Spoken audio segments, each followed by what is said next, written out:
ಎಲ್ರಿಗೂ ನಮಸ್ಕಾರ. ಇವತ್ತು ನಾನು ನಮ್ಮ ಮನೆ ಮುಂದೆ ಕಾಳು ನೀರು ಇಟ್ಟೀನಿ ಗುಬ್ಬಿಗಳಿಗೆ. ಎಲ್ಲ ಎಷ್ಟು ಚಂದ ಬಂದಾವೆ ನೋಡ್ರಿ ಗುಬ್ಬಿ ತಿನ್ನಲಿಕ್ಕೆ. ನೀವು ನಿಮ್ಮ ಟೆರೆಸ್ ಮೇಲೆ ಕಾಳು ನೀರು ಎಲ್ಲ ಇಡ್ರಲ್ಲ. ಈ ಬೇಸಿಗೆ ದಿನ ಗುಬ್ಬಿಗಳಿಗೆ ನೀರು ಸಿಗಂಗಿಲ್ಲ. ನೀವು ನಿಮ್ಮ ಟೆರೆಸ್ ಮೇಲೆ ಕಾಳು ನೀರು ಎಲ್ಲ ಇಟ್ಟರೆ ತಿಂತಾವೆ. ಭಕ್ರಿ ಅನ್ನ ಏನು ಉಳ್ದದ್ದೆಲ್ಲ ಹಾಕಿದ್ರೆ ಕೂಡ ತಿಂತಾವೆ ನೋಡ್ರಿ. ಅವು ಎಷ್ಟು ಚಂದ ತಿನ್ಲಿಕ್ಕತ್ತಾವ ನೋಡ್ರಿ.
ನೋಡ್ರಿ ಎಷ್ಟು ಚಂದ ತಿಂತಾವೆ.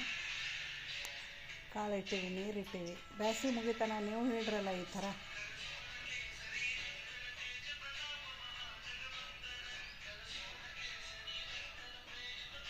ನೋಡ್ರಿ ನಮ್ಮ ಮನೆ ಮುಂದೆ ಎಷ್ಟು ತಂಪದ. ತೆಂಗಿನ ಗಿಡ, ಬೇವಿನ ಗಿಡ ಎಲ್ಲ ತಣ್ಣಗೆ ವಾತಾವರಣ ಅದ. ಇದು ಗಿಡದಾಗ ಸಂತಾನ ಗುಬ್ಬಿಗಳೆಲ್ಲ ಇರ್ತಾವೆ. ಕಾಳು ತಿಂತಾವೆ, ನೀರು ಕುಡಿತಾವೆ. ಮತ್ತು ಹೋಗಿ ಆ ಗಿಡದಾಗ ಕೊಡ್ತಾವೆ. ಬೇವಿನ ಗಿಡ ಅವ, ತೆಂಗಿನ ಗಿಡಗಳವ. ಭಾಳ ತಂಪಂದ್ರೆ ತಂಪದ ನಮ್ಮ ಮನೆ ಹತ್ರ. ಗುಬ್ಬಿಗಳು ನೋಡ್ರಿ ಎಷ್ಟು ಚಂದ ಅವೆಲ್ಲ.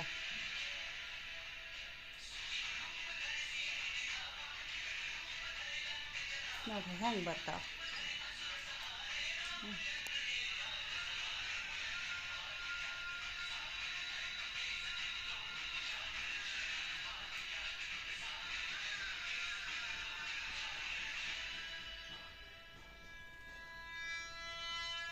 ನೋಡ್ರಿ ಎಷ್ಟು ಬಂದವು ನೋಡಿ ಒಮ್ಮೆಲೆ.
ನೋಡ್ರಿ ಎಷ್ಟು ಚಂದ ತಿಂತಾವೆ.